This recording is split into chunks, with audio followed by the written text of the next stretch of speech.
बिस्मिल्लाहिर्रहमानिर्रहीम। सईदी चैनल के नाज़रीन अस्सलामु अलैकुम।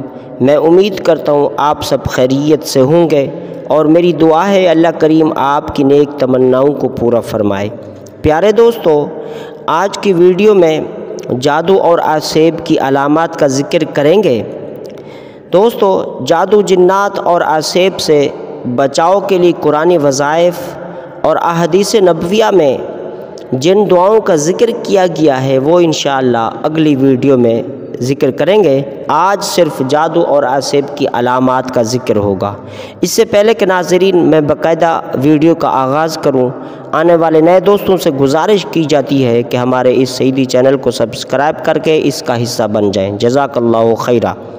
प्यारे दोस्तों, अगर किसी को कोई बीमारी लग जाए और इलाज मुआलजा कराने के बावजूद वो बीमारी ख़त्म ना हो तो समझ जाएं उस पर जादू है, कोई आसेब है, कुछ असरात हैं। किसी रूहानी आलिम बाआमिल से राब्ता करें, अपना रूहानी इलाज करवाएं। 2 नंबर पीरों से बचें। 2 नंबर लुटेरे आपको बहुत मिल जाएंगे। अपने इलाके से, अपने मुखलिस दोस्तों से ज़रूर मशवरा कर लीजिएगा। नाज़रीन, अगर कोई शख्स काम भी करता हो, सारा दिन बिज़ी रहता हो, लेकिन जब रात को वो सोए तो उसे नींद ना आए, अगर किसी तरह आँख लग भी जाए, नींद आ भी जाए तो झटके लगते हैं या उसे डरावने ख्वाब आते हैं, तो अगर किसी के साथ ऐसी कोई सूरत है तो वो भी जादू की अलामत है कि किसी ने उस पर काला जादू कराया है, किसी ने उसको परेशान करने की कोशिश की है। तो किसी आलिम से राब्ता करें ताकि वो अपने तक़वा व परहेज़गारी से, अपने उस इल्म से, अपनी उस रूहानी बसीरत से आपका रूहानी इलाज करेगा और आपको इसका हल बताएगा। नाज़रीन, अगर किसी को कोई जिस्म में तकलीफ़ होती हो, जैसे कोई उसे कांटे चुभ रहे हों, जैसे उसके जिस्म में कोई कील ठोंक रहा हो, जैसे कोई उसके जिस्म में कील लग रहे हों, छुरियों के वार हो रहे हों, या उसके जिस्म के किसी हिस्से को काटा जा रहा हो, अगर किसी के साथ कोई ऐसी परेशानी है, ऐसा मामला है, तो ये भी काले जादू की अलामत है। आप किसी से राब्ता करें, रूहानी इलाज करवाएं। इस मामले में आप सुस्ती मत करें।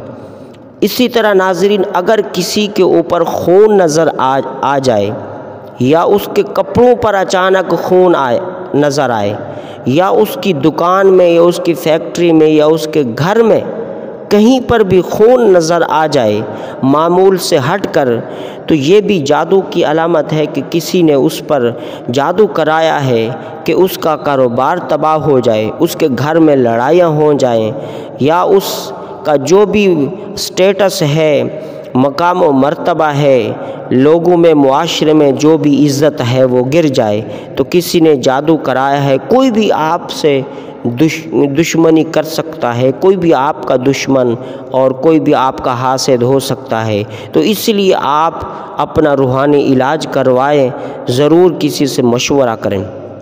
इसी तरह नाज़रीन, अगर किसी के कपड़े कट जाते हों, चाहे वो कपड़े पुराने हों या नए हों, जब वो कपड़े तैयार करके रात को लटकाता है कि सुबह को तैयार होकर, रेडी होकर ऑफिस जाना है या काम पे जाना है, तो इसको पहनूंगा, ये नया सूट है, या पुराना भी हो तो कपड़े कट जाते हैं। तो ऐसी सूरत में भी आप किसी से अपना रूहानी इलाज करवाएं, ये भी जादू की अलामत है।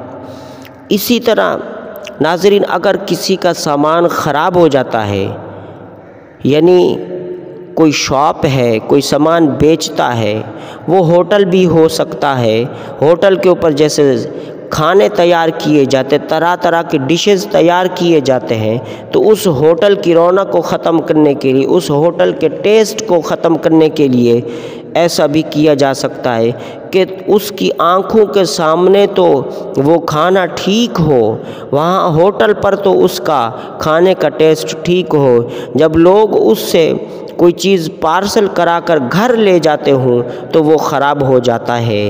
تو اسی طرح اناج بھی ہو سکتا ہے کہ اگر کوئی فروٹ ہے، کوئی اناج ہے، اس نے اپنے گھر سے، اپنے کھیت سے تو اناج کو صحیح دیکھا تھا، صحیح پیک کیا تھا، جب پیک کر کے منڈی پہنچا تو وہاں پہنچا تو اس کا مال زیادہ سے زیادہ خراب ہو گیا۔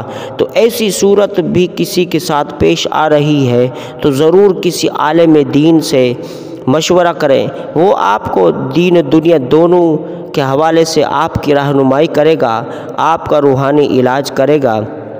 اسی طرح دوستو صدقہ و خیرات بھی کرتے رہیے، تاکہ صدقہ و خیرات کرنے سے آپ کے اوپر جو بھی مصائب ہیں، جو بھی مصیبتیں آنے والی ہیں، تاکہ اس صدقہ و خیرات سے وہ مصیبتیں، وہ پریشانیاں، وہ مسائل آپ کے رفع ہو جائیں۔ اسی طرح دوستو اللہ تبارک و تعالیٰ کی بارگاہ میں پابندی کے ساتھ نمازوں کی بھی پابندی کریں، رب تعالیٰ کو بھی منانے کی کوشش کرتے رہیں۔ جب آپ پر رب کا کرم ہوگا تو پھر دین و دنیا کی کوئی چیز آپ کو نقصان نہیں پہنچا سکتی۔ اس لیے کہ دوستو آپ اللہ کی بارگاہ سے دور ہوں گے تو آپ کو شیاطین اور جنات اور عصیب اس طرح کی مصیبتیں بھی آپ کو گھیر لیں گی، طرح طرح کی بیماریاں بھی لگ جائیں گی۔ تو اس لیے آپ اللہ کی بارگاہ میں اپنے آپ کو پیش کرتے رہیں، رب کی بارگاہ میں بھی مناجات کرتے رہیں، صدقہ و خیرات بھی کرتے رہیں۔ اگر کوئی ایسی اس طرح کی سخت پریشانی اور ایسی کوئی کیفیت آپ کے ساتھ پیش آ رہی ہے تو آپ اس معاملے میں سستی مت کریں، آپ اپنے علاقے سے، اپنے کسی مخلص دوست سے مشورہ کر کے آپ اپنا روحانی علاج ضرور کروائیں۔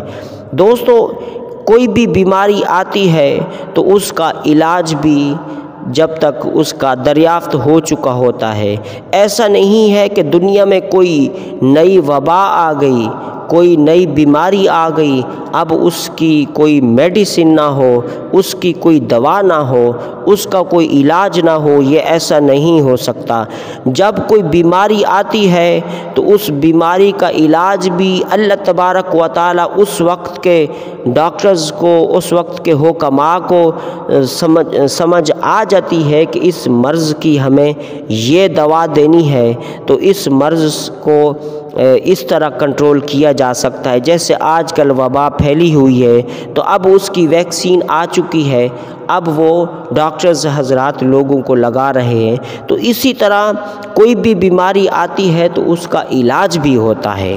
تو اللہ تبارک و تعالیٰ نے قرآن کو مومنین کے لیے ہدایت بنایا ہے، شفا بنایا ہے اور نصیحت بنایا ہے۔ تو اس لیے قرآن پاک سے جڑے رہیں، قرآن پاک کو پڑھتے رہیں، قرآن کی برکات حاصل کرتے رہیں، آپ اپنے مقاصد میں دن بدن ترقی اور مزید کامیابی حاصل کرتے رہیں۔ دوستو یہ تھی آج کی ویڈیو لمبی ہو گئی، میں معذرت چاہتا ہوں۔ ملتے ہیں ایک نئے ٹاپک کے ساتھ۔ السلام علیکم ورحمۃ اللہ۔